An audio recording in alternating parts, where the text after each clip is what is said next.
আরশাদের বিয়ের বিষয়টা তিনি জানতেন না। সেবার যে দুটো মাত্রাতিরিক্ত হাইড্রোজের ঘুমের ওষুধ খেয়ে মেয়েটায় মৃতপ্রায় অবস্থা হলো, আরশাদ ছেলেটা রাতের বেলা নিঃসহায় হয়ে তাকেই ফোন করেছিল। পাগলের মতন অচেতন মেয়েটাকে হাসপাতালে নিয়ে গিয়েছিল।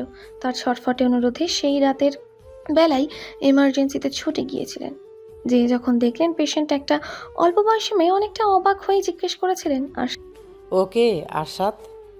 আরশাদ থরথর কণ্ঠে বলেছিল, আমার বউ। ও আমার বউ আঙ্কেল।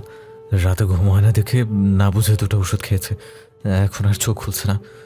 ও ও এমনিতেও একটু দুর্বল, তো একে একটু তাড়াতাড়ি দেখুন আঙ্কেল।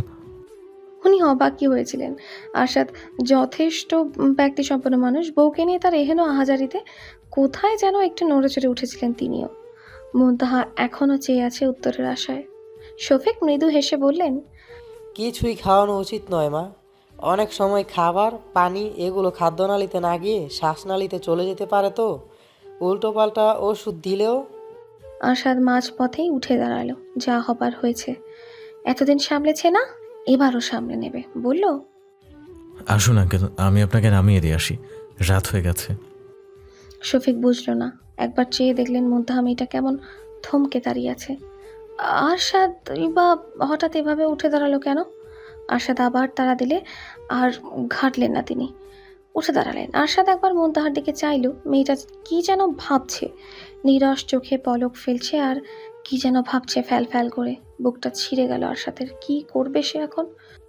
শফিক চলে গেলেন। আরশাদ নামিয়ে দিয়ে ফিরে এলো। দরজা আটকাতে আটকাতে ভাবলো তাকে বুঝাতে হবে, যেভাবেই হোক মেয়েটাকে তার বুঝাতেই হবে। সিদ্ধান্তের দোরগোড়ায় যখন সে হাজিরা দিচ্ছিল, তখনই পেছন থেকে কাতর কণ্ঠস্বর শোনা গেল। আপনি জানতেন তাই না? হাত থেমে যায়, বুকের স্পন্দন বিরতি নিয়ে চলে। আরশাদ চোখ বুজে শ্বাস নেয়। পিছনে ঘুরে দেখে মুনতাহা ঠায় দাঁড়িয়ে আছে। নিজেকে স্বাভাবিক রেখে বলে, মুনতাহা ফ্যাল করে চেয়ে থাকে। মৃত গলায় বলে, আব্বুকে আমি পানি খাইয়েছিলাম। আরশাদ কাছাকাছি যেতেও পারল না, তার আগেই মুনতাহা গগন বিতারে চিৎকার করে উঠল, আপনি জানতেন, আপনি জানতেন আব্বুকে আমি মেরে ফেলেছি। এই যে এই হাত দিয়ে আমি জানি আপনি জানতেন। মুনতাহা ধপ করে বসে পড়ল। তার চিৎকারে তৎক্ষণাৎ ঘর থেকে ছুটে এলেন আন্তারা।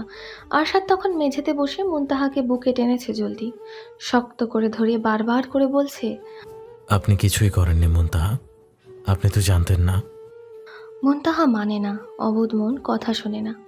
আরশাদের বুক খামচে ধরে একই বুলিয়া উড়ে যায়। আব্বুকে আমি মেরে ফেলেছি, আমি মেরে ফেলেছি, আমি নিজ হাতে আব্বুকে মেরে ফেললাম। এই জন্যই আব্বু শ্বাস নিতে পারছিল না, তাই না?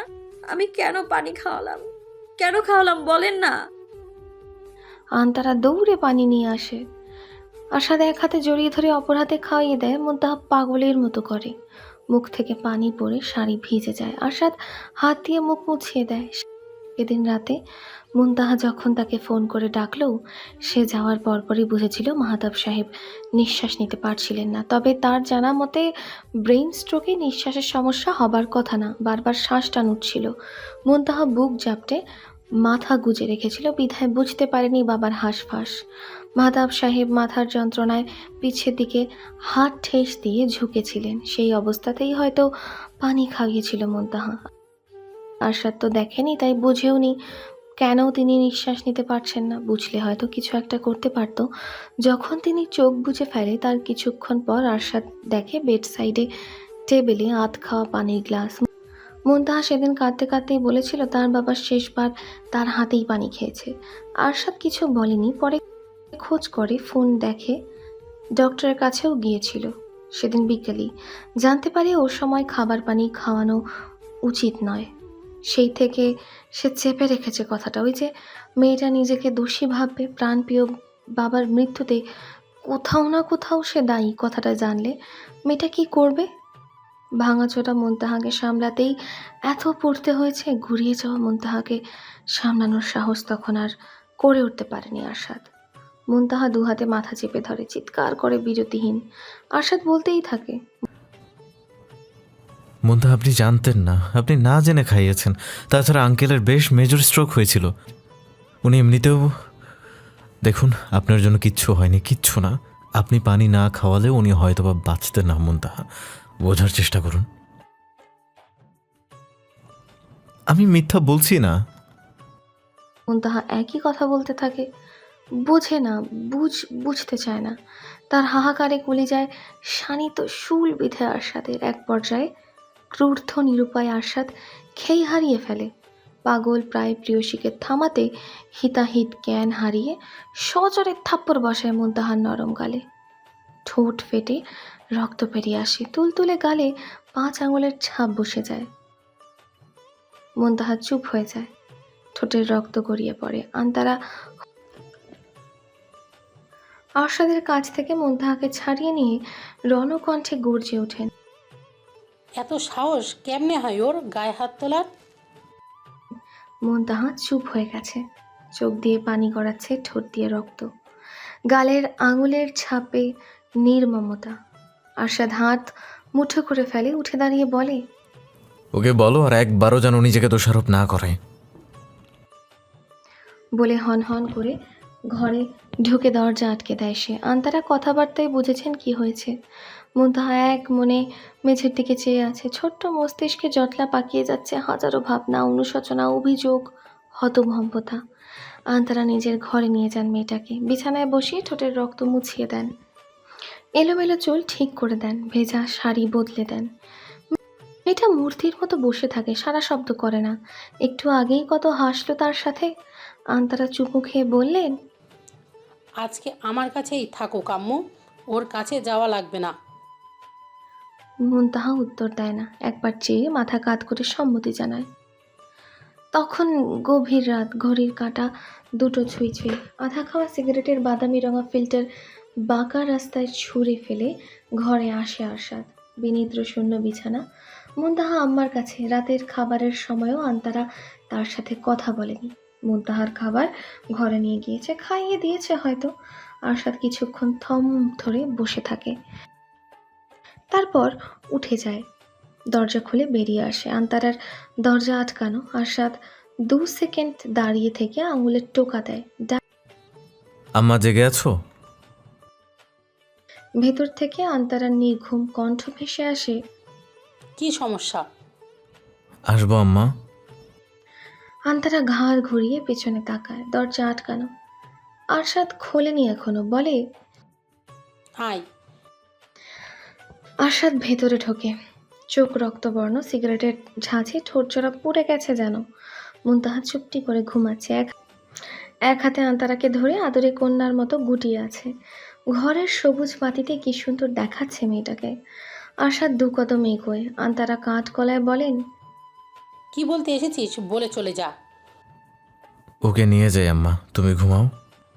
ও আমার কাছেই ঘুমাবে, আর কোনো কথা না থাকলে যা। আম্মা। তুই ওকে মেরেই ফেলবি আশাদ। আন্তারার স্পষ্ট উত্তর। আরশাদ চমকে ওঠে, কথাটা সহ্য হয় না কেমন। উঁচু জোরালো কণ্ঠে বলে, আম্মা ও কেমন করছিল, আমি কিভাবে দেখবো এসব? তুমি আস্তে কথা বল, ঘুমাচ্ছে। আন্তারার কাঠ গলায় চাপা কণ্ঠস্বর। আরশাদ দীর্ঘশ্বাস ফেলে, কপাল চেপে দাঁড়িয়ে থাকে কিছুক্ষণ। মুনতাহা নড়ে চড়ে আরও গুটিয়ে শোয়। আন্তারা মাথায় হাত বুলিয়ে দেন বারবার। মাকে নিশ্চুপ থাকতে দেখে আরশাদে অধৈর্য হয়ে বলে, আম্মা আমি নিয়ে যাই, কিচ্ছু করবো না। তোমার মনে হয় আমি আবার মারবো ওকে? আন্তারা কয়েক সেকেন্ড একাধারে চেয়ে থাকেন ছেলের দিকে। মুনতাহাকে ধরে রাখা হাতটা সরিয়ে অন্যদিকে তাকান। নীরব সম্মতিতে স্বস্তি মিলে আরশাদে। ঘুমন্ত মুনতাহাকে পাজা কোলা করে তুলে ঘরে থেকে বেরিয়ে যায় সে। মুনতাহার ঘুম ভাঙে ভোরের দিকে। সদ্য ঘুম ঘুম চোখেও বুঝতে অসুবিধা হয় না কার উদুম্বুকে মিশে আছে সে। চিরচেনা গায়ের ঘ্রাণ, চিরচেনা স্পর্শ, সাথে কিছু বিভৎস স্মৃতি। মুনতাহা হাত ছাড়ানোর চেষ্টা করে। আরশাদ ঘুমোয়নি সারা রাত, আধঘুম, আধ জাগরণের মাঝে ঘুরপাক খাচ্ছিল। মুনতাহা নড়াচড়ার চেষ্টা করতেই তন্দ্রা কেটে গেল তার। ঘরে বাতি নেই, তবে জানালা দিয়ে আসা ভোরের আলোতে অস্পষ্ট দেখা যাচ্ছে সব। মুনতাহা বুঝলো আরশাদ জেগে আছে, কথা বলতে যেও চুপ হয়ে গেল। আরশাদ কোমর থেকে হাত উঠিয়ে গালে রাখলো, বলল, ঘুম হয়েছে? মুনতাহা উত্তর দিল না, নিষ্প্রভ হয়ে রইল। আরশাদ বালিশের পাশে হাত রেখে মুখ বরাবর ঝুঁকল, গালের ঠোঁট ছোঁয়ালো, নরম চুমুতে গাঢ় চড়ের দাগ মেটানোর চেষ্টা করলো কিছুক্ষণ। মুনতাহা প্রতিক্রিয়া দেখালো না, শুধু ধারালো নখ বাহুতে গেঁথে দিল ধীর গতিতে। আরশাদ মাথায় চুমু খেলো, বলল, আর পাগলামো করবেন না। আল্লাহ যেভাবে আঙ্কেলের মৃত্যু লিখে রেখেছিলেন সেভাবেই হয়েছে। নিজেকে দোষারোপ করে কি হবে বলুন? আমি একটু পর অফিস চলে যাব, তারপর আর একদম কান্নাকাটি করবেন না, ঠিক আছে? মুনতাহা হর হামেশার মতো মাথা কাত করে না, তবে মিনমিন করে বলে, আমায় একটু আব্বুর কাছে নিয়ে যাবেন? আরশাদ কোমল চোখে তাকায়। এই প্রশ্নটা যে আগে কতবার করতো মেয়েটা। অবস্থানে নিয়ে যেতে বলতো, রাত বিরাতে বললে সে বলতো সকালে নিয়ে যাবে। আজ বলল। অফিস থেকে ফিরে নিয়ে যাব। মুনতাহা চেয়ে থাকে শুধু, বিরক্তি করে না। তখন দুপুর, রোদে উজ্জ্বল বারান্দা। মুনতাহা পায়রা দুটো উড়িয়ে দিল। উড়ানোর আগে দুজনের মাথায় দুটো চুমু খেলো। উড়িয়ে লাভ নেই, এরা আবার চলে আসবে। চড়ুইয়ের বাসাটা ফাঁকা। মা পাখিটা সকালে চলে যায়, মাঝে মাঝে এসে ডিমগুলো দেখে যায়। কি চিন্তা! তার বাবাও এমন চিন্তা করতো। কাজে যেয়ে বারবার তাকে ফোন দিত। মুনতাহা ঘরে যায়, কানে কোত্থেকে যেন আম্মা ডাকটা ভেসে আসে তার। এই তো তার বাবার কণ্ঠ, স্পষ্ট বাবার কণ্ঠ। তার বাবা কোথায়? মুনতাহা এদিক ওদিক তাকায়, বাবাকে পায় না তার। ভাবে কি করে, সে তো মেরে ফেলেছে। এই যে এই হাত দিয়ে পানি খাইয়েছে, তার বাবাকে মেরে ফেলেছে। মুনতাহা আলমারি খোলে, নির্দিষ্ট একটা শাড়ি বের করে, মুচকি হেসে চেয়ে থাকে কিছুক্ষণ।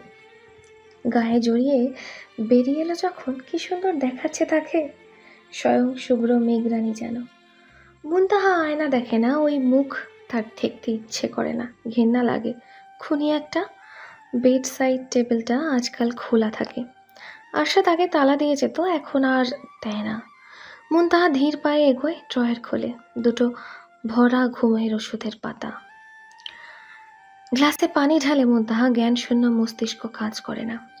একটার পর একটা ওষুধ খালি হতে থাকে। শূন্য পাতা বালিশের পাশে রেখে ধপ করে বিছানায় বলে পড়ে মুনতাহা। কাঁথা মেলে নেয়, আরামের ঘুম দেবে। মাথা ঘোরায়, ঘোলা চোখেই দেখে ড্রয়ারে আর একটা জিনিস আছে, ধারালো একটা ছুরি। কি চকচক করছে! মুনতাহা হাতে তুলে নেয়, ড্রয়ার আটকে দেয়, বালিশে মাথা পেতে গায়ে কাঁথা টানে। ছুরিটায় চেয়ে থাকে নির্নিমেষ। মিনিটের ব্যবধানে কবজি গড়িয়ে টুপটুপ করে ঝরে লাল লহু। ছুরিটা পড়ে থাকে কোলের কাছে। মুনতাহা শান্তির ঘুম দেয়। অপরাহ্ন গড়িয়ে সায়াহ্ন নেমেছে। শহর জুড়ে রাঙা রোদের নিরুত্তাপ প্রলেপ উত্তরোত্তর মলিন হচ্ছে। পশ্চিম আকাশের বক্ষে সুনিদ্রায় শায়িত হচ্ছে ক্রুদ্ধ উষাপতি। ক্লান্ত দেহে সিঁড়ি ভেঙে উপরে উঠছে দীর্ঘদেহী পুরুষ। বাঁ হাতের মুঠোয় জায়গা পেয়েছে দুয়াটি তাজা মেহেদি পাতা। পায়ের গতি অতি মন্থর। তৃতীয় তলায় এসে থামলো অবসাদ পাজোরা। হাত উঠিয়ে দরজার পাশের কলিং বেল বাজালো অলস গতিতে। চকচকে দরজায় ঠিক অপর পাশের একটা ধুলো মলিন দরজা। আরশাদ ঘাড় ঘুরিয়ে দেখে একবার। এই জায়গাটাই তো যাত্রার সাথে দেখা হয়েছিল সেই প্রথমবার। মুনতাহার সেই ঘুম ঘুম চোখ ছোড়া ভেসে ওঠে প্রেমিক চক্ষু দর্পণে। হাসে সে, কেউ একজন দরজা খুলতে আসছে, শব্দ শোনা যাচ্ছে। তার আম্মা মনে হয়। মুনতাহা হলে পায়ের শব্দ শোনা যেত না। মেয়েটা দৌড়াদৌড়ি করে কম, খুব কম। আন্তারা দরজা খুললেন, দৃষ্টি বিনিময় হলো। মায়ের চোখে অব্যক্ত চাপা রাগ। আরশাদ চোখ নামিয়ে নিল। আন্তারা সরে দাঁড়ালেন। আরশাদ নীরবে ঢুকলো। আন্তারা দরজা আটকে দিলেন নিঃশব্দে। যাবার জন্য পা বাড়াতেই আরশাদ হালকা গলায় ডাকলো, আম্মা। আন্তারা দাঁড়িয়ে গেলেন, ঘাড় ঘুরিয়ে ছোট করে বললেন, কি? আরশাদ দীর্ঘশ্বাস ফেলে, হাতটা বাড়িয়ে বলে, পাতাগুলো রেখে দাও। আন্তারা শান্ত চোখে দেখে। মুনতাহার জন্য এনেছে বুঝতে পেরেছেন, তবু রাগ কমল না। পাতাগুলো নিয়ে আবার পা পাড়াতেই আরশাদ ফের ডাকে, আম্মা। কণ্ঠে কাতরতা, অসহায়ত্ব, আবদার। আন্তারা দাঁতে দাঁত চেপে তাকালেন। আরশাদ কয়েক সেকেন্ড বিমূর্ত চেয়ে থেকে বলল, কথা বলছো না কেন আম্মা? তুমি দেখছিলে না ও কিভাবে নিজেকে দোষারোপ করছিল? আমি কি করতাম বলো? আন্তারা আন্তরা হতভম্ব কণ্ঠে বলল, তাই বলে তুই গায়ে হাত তুলবি আশরাত? ও থামছিল আম্মা। ঠোঁট দিয়ে রক্ত বেরিয়ে গেছে মেয়েটার, দুপুরেও খায়নি, ঠোঁট ফুলে গেছে। এর জন্যই মানুষটা তোর কাছে মেয়েটাকে তুলে দিতে গিয়েছে, মারার জন্য? আন্তরা উত্তেজিত হয়ে পড়লেন। আশাদ দু কদম এগিয়ে এলো, মায়ের গালে হাত রেখে মাথার পাশে চুমু খেলো। ধীরে কণ্ঠে বলল, আর হবে না আম্মা, শান্ত হও। আন্তরা কেঁদে উঠলেন। আশাদ হাসলো, নরম গলায় বলল, কই ও? দাদুর কাছে? ঘুমোচ্ছে, দেখে এলাম। আশাদ জুতো খুলতে খুলতে বলল, কখন ঘুমিয়েছে?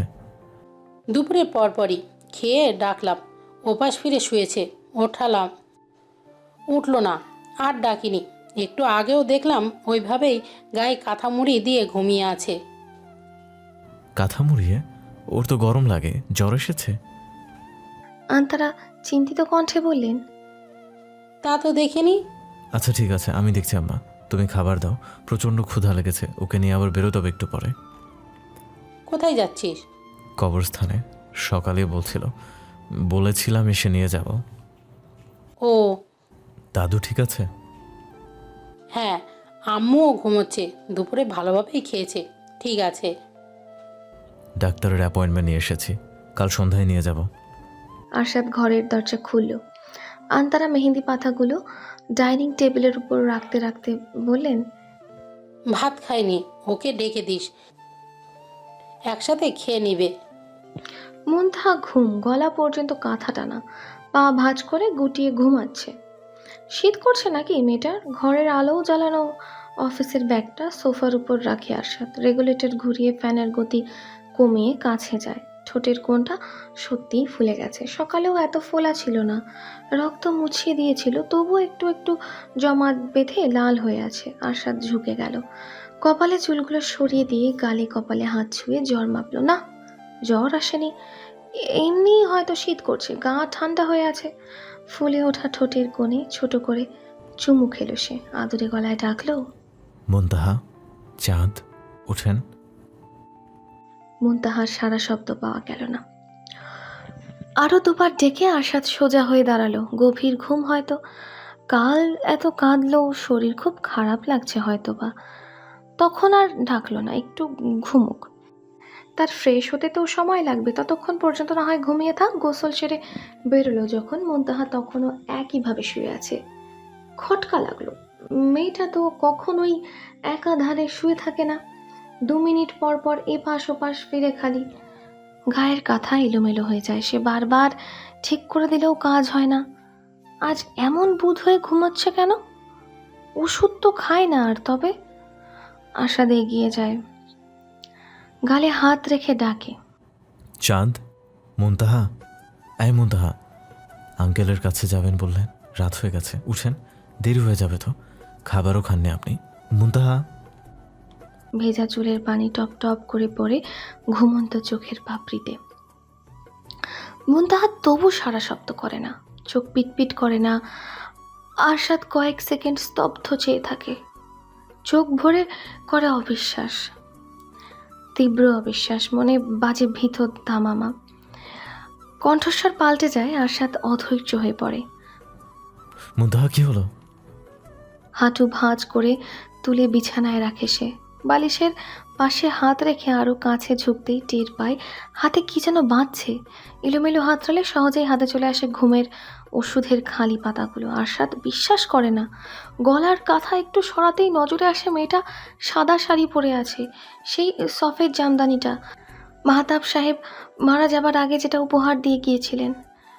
মেয়েটা পরতো না এটা, কখনো পরতো না। আলমারিতে ভাঁজ করে তুলে রেখেছিল। গায়ের কাঁথা সরিয়ে দেয় আশাদ, চোখ জোড়া যেন দেখতে ভুলে যায়, হৃদস্পন্দন যেন স্পন্দিত হওয়া ভুলে যায়, আঁখি পল্লব যেন পলক ঝাপটাতে ভুলে যায়। রক্তে ভরে গেছে চাদর, ডান হাতের কবজির রক্ত ফুরিয়ে গেছে যেন। আশাদ পাগলের মতো হাতটা মুঠোয় তুলে নেয়। এ হাতেই না কাল চুমুতে ভরিয়ে দিল। ছুরিটা পড়ে আছে কোলের কাছে। কাল যে চোরের বাসার জন্য আনলো, মেয়েটা রেখে আসেনি, ঘরেই ছিল। সকালে ড্রেসিং টেবিলের উপর দেখে ড্রয়ারে ঢুকিয়ে রেখেছিল সে। আশাদ বিশ্বাস করে না। সবেতেই যেন অবিশ্বাসের মরিচিকা, হাতে চুমু খেয়ে ডাকে, এই চাঁদ, চাঁদ উঠেন, উঠেন না রে বাবা, উঠেন বলছি। এই মেয়ে কথাই শোনে না। এই মেয়ে, এই কথা শোনে না কেন? আপনার তো সাহস কম না? ধমকাচ্ছি না? চাঁদ, আমি কিন্তু আবার গায়ে হাত তুলব, আবার মারবো কিন্তু। চাঁদ, উঠেন চাঁদ, হ্যাঁ উঠেন না, হয়েছে তো। আশা চিৎকার করেনি, পাগলের মতো দেখেছে শুধু। আন্তারা তার অমন ডাক শুনেই ছুটে আসেন। রক্তাক্ত হাত ধরে রাখা আরশাদকে দেখে মুহূর্তেই বুঝে যান কি হয়েছে। আরশাদ এক পলক মায়ের দিকে তাকায়, অভিযোগ করে বলে, ও আমাকে ভালোবাসেনি আম্মা, ও আমাকে ভালোবাসেনি। জানো পৃথিবী, তোমার মতো আমার আকাশেও না একটা দারুণ যোচনা এসেছিল। তার এক ছোটা আলোতেই আমার পৃথিবী ঝলমলিয়ে উঠত। তার লজ্জামাখা হাসিতে আমার বুক ধাপিয়ে প্রেম বইত। তার মিনমিনে কণ্ঠ আমাকে মদ্যপ করে নেশাক্ত করে তুলত।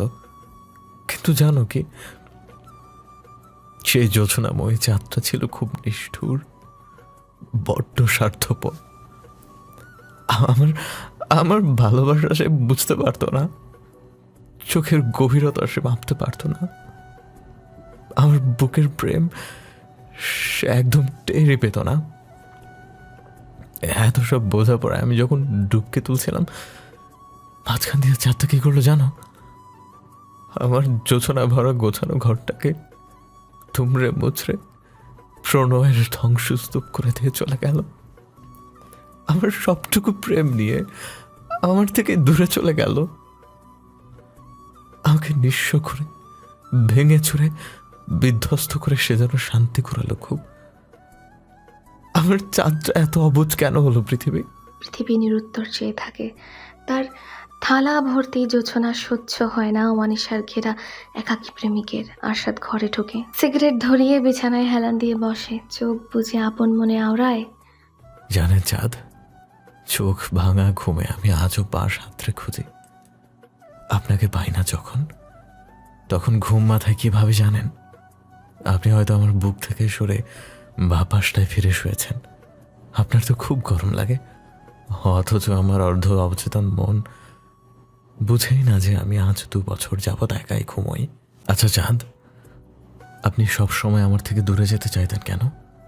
আমার বুকে থাকতে কি আপনার খুব খারাপ লাগতো?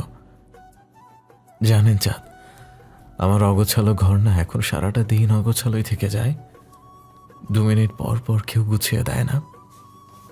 ভাবছেন আমাদের ঘরকে আমার ঘর কেন বলছি? আমার ঘরে বলে চাঁদ, আপনি তো কখনো ঘরটাকে নিজের করে ভাবেননি। ভাবলে এমন অগোছালো রেখে চলে যেতে পারতেন।